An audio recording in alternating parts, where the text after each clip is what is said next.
कुदी के आए बाबू कुदी के, कुदी के आए भैया कुदी के या बीच भावरा में या सियारा दिहे सिपराना मारे ते ही छनावा गंगा पवल रानी के।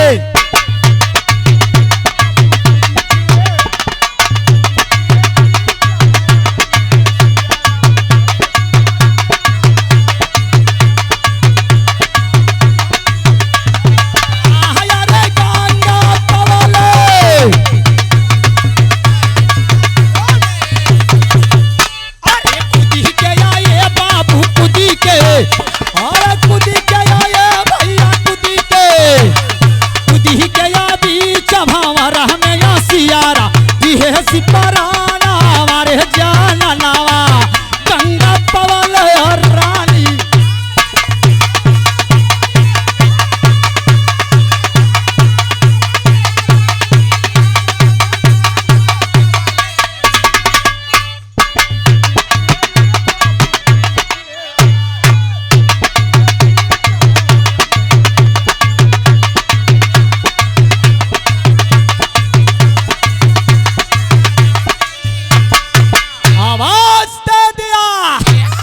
यही गंगा के तट पर जहां हम आप सभी बैठे हुए हैं, भादों का महीना है, गंगा उफान पे, और वहीं समय गंगा अपने उफान में एक फरमान किया है जे यह हमार गंगा जल के 7 बार डांके का काम करी, ओकरे साथ हम बियाह कर ले। इतना तेज गंगा बहत है, और वो भादों में के डाकियो जान बची रही तो मेहरारू बहुत मिले हैं। एक गंगा छुटी है, जमुना मिली है, न जमुना सरस्वती मिली है, क्योंकि अमूल्य 101 रुपए का पुरस्कार माई नमो का बतले बघेला परिवार से माई लोगन की तरफ से अमूल्य पुरस्कार 101 रुपया माता लोगों को हृदय की गहराई से प्रणाम करता हूँ चरण स्पर्श करके। लेकिन वही बगलिए में एक सियार खड़ा है। सियरा गंगा से कहले हम डाकब तो हमसे बियाह करबू। गंगा कहे अरे बड़े बड़े बहा जाए हई, सियरा कहे इतना पानी तू डकबा तोहार का था केहू ना मिलल। डाके वाला हई सियरा का देखा। सियरा कहे मेरी भावनाओं पे मत जाओ गंगा, थोड़ा अंदर की इच्छाओं को समझो। क्या गजब का नजारा होगा, एक तरफ पानी बहेगा, दूसरी तरफ सियार का प्यार बहेगा। का महतूबावत होगा। वहाँ समय गंगा कहें चला अगर इच्छा है हमारा के तो ठीक बात वहीं पार करके दिखा दा। लेकिन वो समय उस सियार करत का है बाबू, आई जरा अंतरा की लाइन से देता हूँ कैसे बची। तसियारा मन में यकिए या विचार अरे सोच के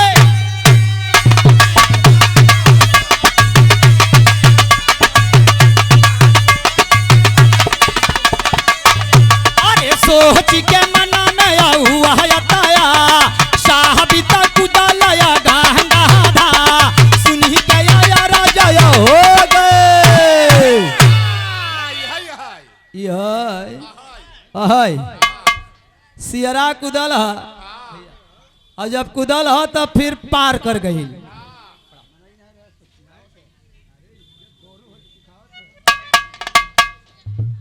सम्मानित आदरणीय मास्टर साहब अनिल भैया की तरफ से अमूल्य सरकारी मास्टर अनिल भैया इंटर कॉलेज खुद का है तो फिर तो अपन गूगल नंबर दे दे भेज दे ही। क्योंकि मुझे पता है हमहू पता बा, मेरा भाई भी टीचर है तो मुझे पता है कि 42 के नीचे तो प्राइमरी वालों का नहीं है। हमहू पता बा, मोची का ध्यान जूता पर लग गा बा। आदरणीय विद्यालय के प्रबंधक जी की तरफ से नील भैया की तरफ से इस दुनिया में प्रमुख भैया मंदिर तो हर कोई बनवा लेता है, लेकिन जहाँ तक इस भौरा का मानना है इस दुनिया में सबसे महान इंसान वो है जिसने विद्यालय बनवाने का काम किया है। क्योंकि विद्यालय में जाति मजहब धर्म नहीं देखा जाता है, और जिसने भी श्रद्धा से सर को झुका दिया ऐसे पुजारी पंडित के चौड़ों में उसने अपनी तकदीर को संवारने का काम किया है। ऐसे विद्यालय के प्रबंधक जी की तरफ से अमूल्य 100 रुपए का पुरस्कार प्रदान करता हूँ। एक बार नहीं, 2 बार नहीं, पूरे 6 बार सियरा गंगा पार कैले है। और जब 6 बार पार कैले तब गंगा सोचे लगिन कि अरे इत लगा तो सियरा पार कर जाई।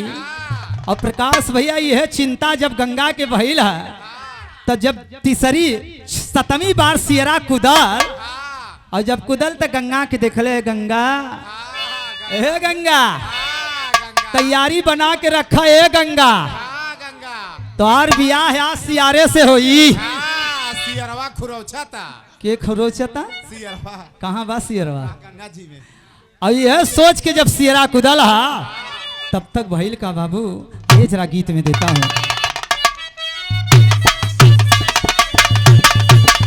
अरे बनी के आए बाबू, बनी के, अरे बनी के आए भैया, बनी के कहलिया गलाया, बनी के या गंगा पवन जाना हमारे जाना नावा भैया गंगा।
पग्गल मुर्गा वाले भैया की तरफ से गाई क्षमा चाहिए थे बाबू, एक ही लाइन खाली उनका फरमाइश है। अमूल्य 21 रुपए का पुरस्कार, और फरमाइश बड़ी पुरानी है। आजकल जमाना इतना बदल गया है, पति को लोग अपने पति को पति देव नहीं कह रहे हैं, सीधे चेंजिंग कर दिए हैं। कोई अपने पति को तो पीछे से ले ले का पैसा यार। ये अमूल्य मोनू कछवा पांडेपुर की धरती से आपकी तरफ से भी 100 रुपए का पुरस्कार विश्वभूषण बाबा साहब की फरमाइश आपकी भी है, तो मैं पूरा कर दूंगा भैया। थोड़ा सा फरमाइश पे ज्यादा जात तक कजरी गड़बड़ा जाए, लेकिन पूरी कर दूंगा गीत में ही। केहू अपने मर्द के नाम सोना रखा था, केहू अपने मर्द के नाम बाबू रखा था, आजकल तो बबुआ भी लोग कहा था। ऐसा आ गई हमें फैशन, लेकिन वो दुल्हन का कहा था अंगूरी नीचे, अंगूरी का है नीचे। हाँ यही पर महाभारत भरा दे मर्दवा ने महाभारत का है होई, लेकिन वो फरमाइश भैया का पूरी करते।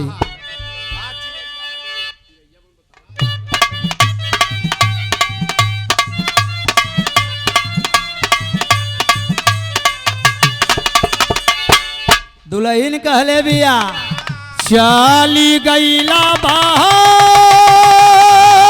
याद आवे बा रे बार हो,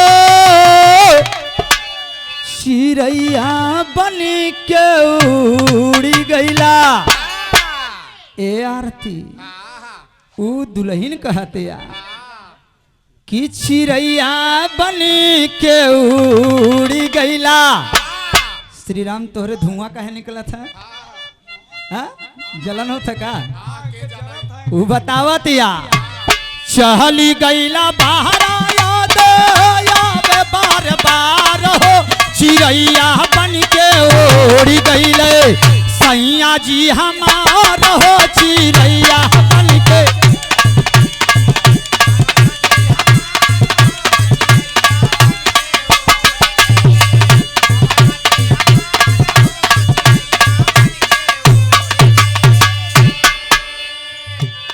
दूसर की लाइन कहले भैया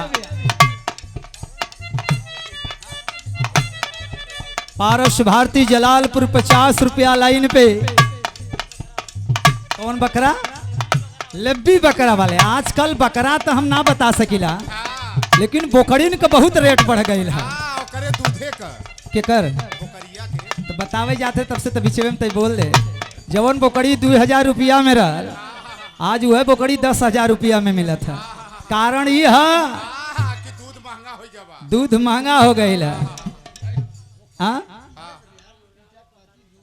प्रकाश मसाला वाले, कंकाल मुर्गा वाले, सब लोगन भैया की तरफ से अमूल्य पुरस्कार। प्याज वाले कहीं सैया जी के कुरता आहलांगारी में छूटल रामा।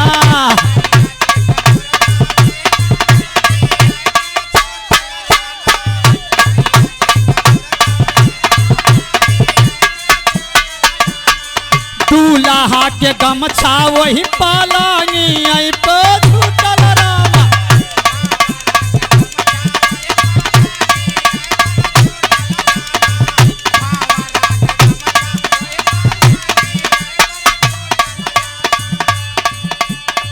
प्रकाश भैया के समझाओ ना, दोबारा हम कभी गाना ना गाओ।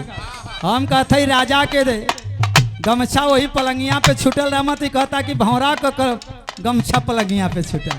हम कब गमछा ले ला? अरे चश्मा लगा के मारे यही बाबू तरह चश्मा लगा। आजकल हम लोग कहाँ चश्मा लगा, आजकल तो लड़कियां ज्यादा चश्मा लगावे। केहू लाल पियर तो केहू करिया लगावा था। लेकिन कहले भैया चश्मा लगा के मारे नजरिया से बान हो चिड़ैया बन के ओरी।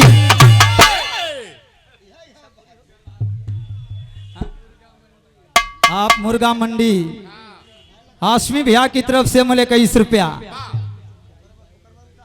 त्रिभुवन भाई के संगी चश्मा लगा के मारे नजरिया से बान हो चिड़ैया बन के ओरी गईले सैया।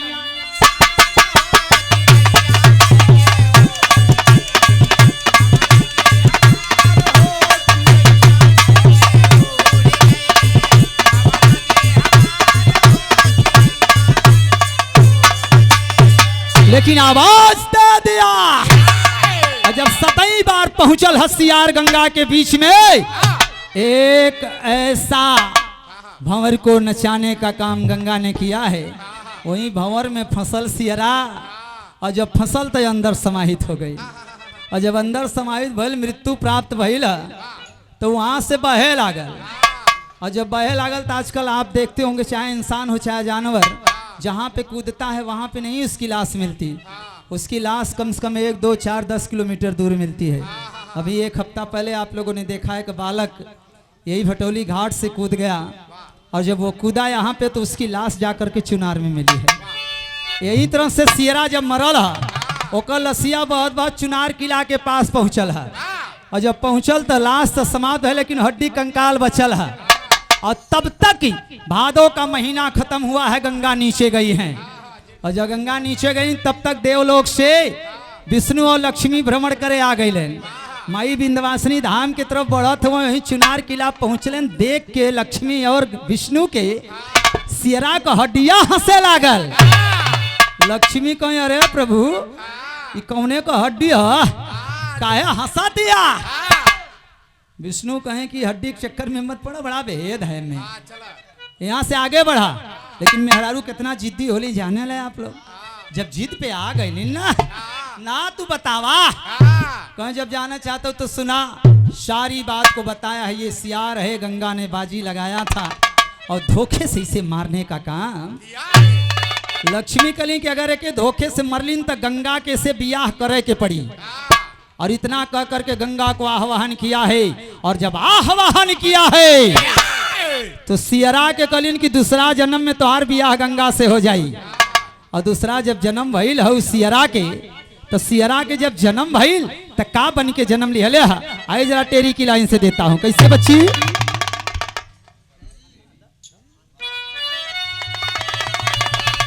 तो दूसरा जन्म या सुनो या बताई, अरे बनी के संतनु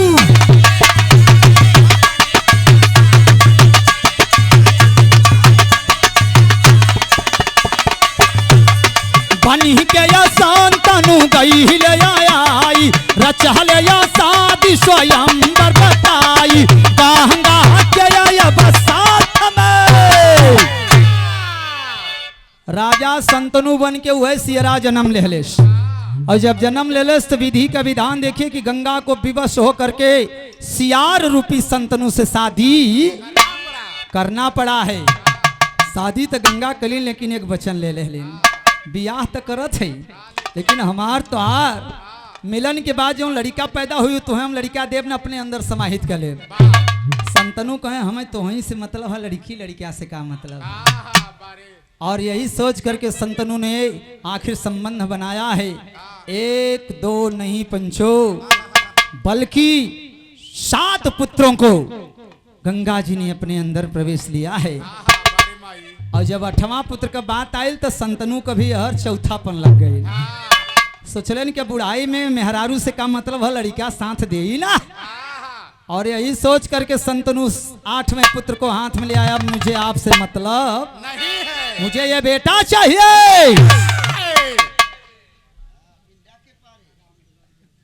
राम दुलार यादव भैया की तरफ से 51 रुपया भैया को प्रणाम करता हूँ। और यही सोच करके उस पुत्र को लिया है। और जब पुत्र के लेहलीन है गंगा जी चल गली रिश्ता को तोड़ करके, तो संतनु लेके लड़कवा गलिन। तो लड़कवा का नाम का पड़ल बच्ची जाटेरी गलाइन जाता।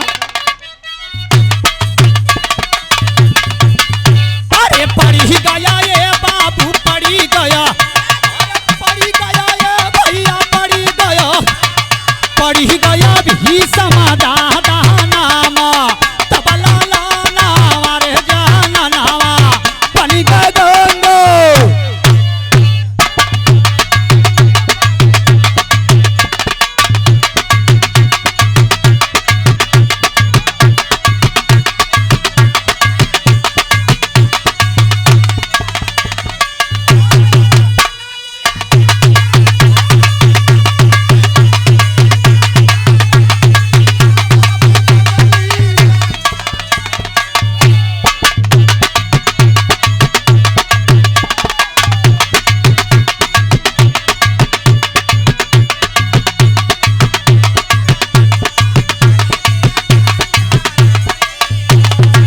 सम्मानित गुरु प्रसाद पहलवान बाबू, आपकी तरफ से अमूल्य 101 रुपया विराहा कमेटी के अध्यक्ष पिताश्री की तरफ से अमूल्य पुरस्कार और 201 रुपए का पुरस्कार हृदय सम्राट हम लोगों के गार्जियन के रूप में कलाकारों को हौसला देने का काम करने वाले आप सम्मानित राजेश कुमार यादव, सम्मानित हमारे बड़े भैया, आपकी तरफ से भी 200 रुपए का पुरस्कार सुंदर पुष्पहार हृदय की गहराई से नमन करता हूँ।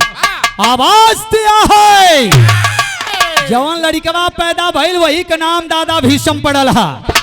और जब भीषम पड़ल बिया आखिर जवानी की दहलीज पे लड़का पहुंचल है और बाप बुढ़ाई के एकदम आखिरी। और जब दोनों जन पहुंचल हुए तो एक दिन गंगा के तट पे राजा संतनु पहुंचल हुए। और जब संतनु पहलन तो वहीं पे मछली को मारने वाले एक परिवार की एक लड़की से नजरचार हो गया जिसका नाम मंचोदरी बताया गया।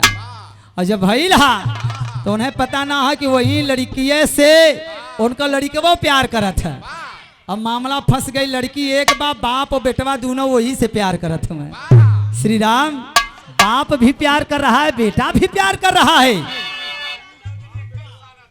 और यह सोच के संतनु के चिंता बढ़ल कि गंगा तो छोड़ के चल गई, लेकिन आखिरी समय में अगर ये मिल जाए तो यही के साथ जिंदगी बिताई। शोक में जब पड़ल हुए शरीरिया और सूखे लागल। और जब सूखे लागल तो एक लड़का मौसम लड़का पहुंचल। दादा भीषम, पिताश्री, आपके दुख का कारण क्या है? बतौलन कि हमारे दुख का कारण तुम्हार प्रेमिका है। मतलब कहें बेटा तुम जिससे प्यार करते हो मैं उसी से शादी करना चाहता हूँ। लड़के बा कले बारे बाबू बुढ़ाई में जवानी में गंगा के खैला ये बाबू अब बुढ़ौती में काहे उधैला ये बाबू। बुढ़ौती में ये हाल करत हुआ, लेकिन बेटा बेटा होता है। आखिर अपने पिता के लिए उसने अपने प्यार की कुर्बानी दिया है गुरुजी। और जब कुर्बानी दिया लिया तो शादी करवा दिया, और जब शादी कराया तो भाव कभी नहीं दिया है। कैसे बच्ची? तो दूसरी शादी सुनो या रचाई, अरे लेकिन बचनो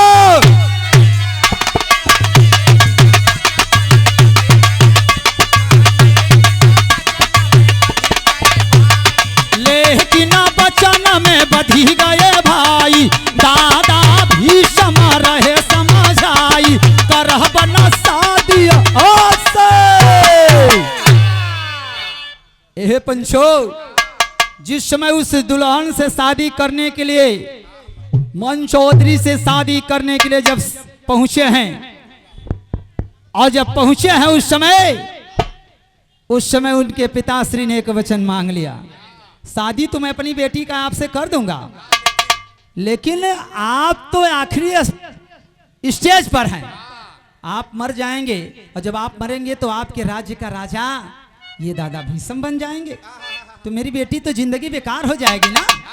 इसलिए राजा संतनु, बेटी की शादी तो करूंगा, लेकिन उसके लिए ये वचन दीजिए कि आपका ये बेटा दूसरी शादी नहीं करेगा, क्योंकि जब तक शादी नहीं करेगा तब तक राजा नहीं बन सकता। जिसकी नारी नहीं है वो राज नहीं कर सकता। हाँ, ये कलयुग की बात है कि योगी भी बन सकते हैं, मोदी भी बन सकते हैं, लेकिन उस समय दादा भीषम ने वचन दे दिया कि मैं जिंदगी भर शादी नहीं करूंगा, कुंवारा रह जाऊंगा। दूसरे के खातिर बहुत हरण कर, लेकिन अपन बियाह ना कलेन, और जब ना कलेन तो कहानी महाभारत में पहुंचल है। कैसे बच्ची लाइंदा? अरे लिखते आए बाबू लिखते, अरे लिखते आए भैया लिखते, लिखते या बाबा आई हमारा गावे महाभारत धरी में ना वाहो जन नावा।